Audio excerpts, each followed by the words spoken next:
Hello again, everyone. This is Roy Tech, and we are in the Roy Tech channel. I have introduced you to the purpose of this project, and I'd like to mention it again. So, in this project, we are going to create an output, which is a database application written in C Sharp using Visual Studio Code 2022, which we can use as a platform for developing other database applications, such as inventory, clinic management, academic information systems, and others. Uh, the application in itself already has basic user administration, like adding of users, adding of roles, and assigning roles to users. It also has a pre-assigned admin user. Now, the project is stored in GitHub, and the repository is written in the description below.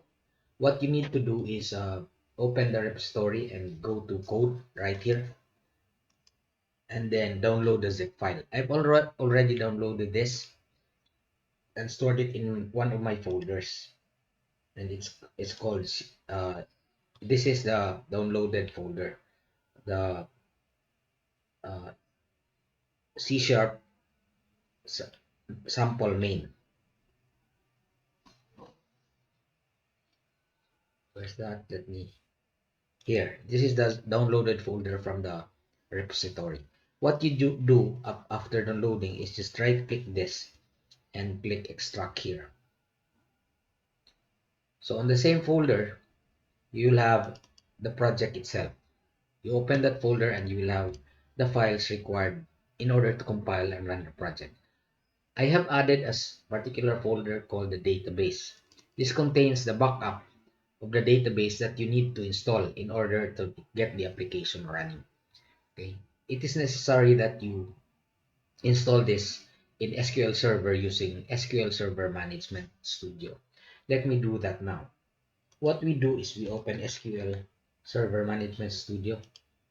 Okay. You can just log in as a Windows user using the same Windows user you have upon login. Okay. Like in this case, the authentication is Windows authentication, so that you can just connect right away. Okay. So before we install the database, it's called ROYTEKDB. We will install the user assigned to access the database. So what we do first is go to security and then logins. Okay, and then we right click on logins and create a new login. This will be used to assign a user that can access the database that we are going to uh, use in our application. So the required user is demo user. It should be all caps, demo user. And the type is SQL Server Authentication. And then we remove enforce password policy because the password is just demo123 with the capital D and lower caps later. No? So we have capital D, small e, M, O, all small letters, 123. Okay. I will write the username and password also in the description below. So capital B, E, M, O, 123. Okay. And then we leave everything as is and we'll click OK. So now we have a demo user that will be assigned to use the database that our application will use. Now let us proceed to restoring the backup. To do that, we're just going to right click on database and then restore database. Okay, restore database. Okay, and then once the restore database file opens, rather box opens, we specify device. We have to specify device so that we can use this button to point to the file that we need to restore. So to do that, we click add and then we'll locate. We have to remember it, no? We have to locate the folder where we stored it. In there, it's in C sharp main and databases. There's the file. You double click on it and click OK. Okay. You just click OK again. Okay. And the database is restored. Okay. What we need to do is to assign the user to this database. We do that by clicking the newly created database and getting its properties. Once we get the properties, we click Files and we assign the user to be demo user. Okay, this is just users to the database, and we click OK. Now in our program, okay, we are going to open Visual Studio 2022 and then open the project. We have to remember where it's placed. Okay, in my case, it's in under my C# folder and it's in C# sample main.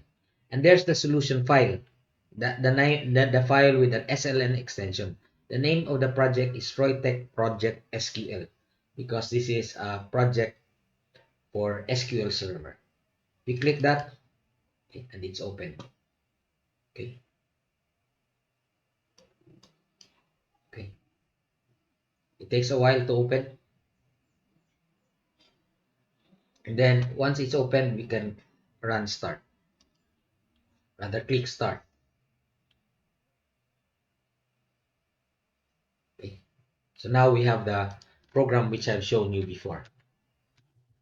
It has an empty password, and then we have the demonstrations. You have the users and the roles. Okay, you can in the users you can assign photos for users. Okay, like this here. Okay, and then you can assign the SMTP host. You can click must change password for that user upon login, so that when the user logs in the next time around, okay, he will be required to change the password. Let us try to do that. No? So in this case, no role is assigned yet. By the way, you can also change the user password at this point and send an email to the user what the password is. Okay, and then you can add attachments. No, add attachments, and when you send the email, it will be sent directly to the mailbox of the user. However, before you need to do that, let me remind you that you have to update the email of the admin because it's the admin user that is used to send emails. So for example, the SMTP host is smtp.gmail.com, and what's the pass and assign the corresponding, I've forgotten but I think it's 587, the SMTP port, and so on and so forth. So the admin now has an assigned role of administrator. Okay, so anyway, since we have required the user Roy to change password, let's try to click the exit and run it again. So when Roy logs in, he is advised to change the password. So now he can proceed to changing his password if he like. According to it, he can also show and hide and then apply. Okay. So the new password is now set for the user Roy. Okay. So I hope you follow. No, you can install this yourself. First, you install Visual Studio 2022 with Windows the desktop platform installed with it, and then you'll have to install SQL Server extension, which we will also show in a moment. No? So, uh, how do you do that? No? How do you install SQL Server extension? You go to extensions, you manage extensions, no? And then you look for SQL. Okay. In my case, I've already installed SQL Server, so uh,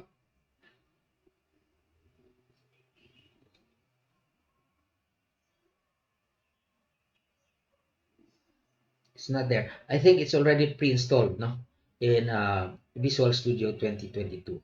You try that. I'm going to try it myself and update you on whether it's pre-installed. I believe it's already pre-installed because it's already there. Okay, let's look at the installed portion. Yes, I think no, it already has this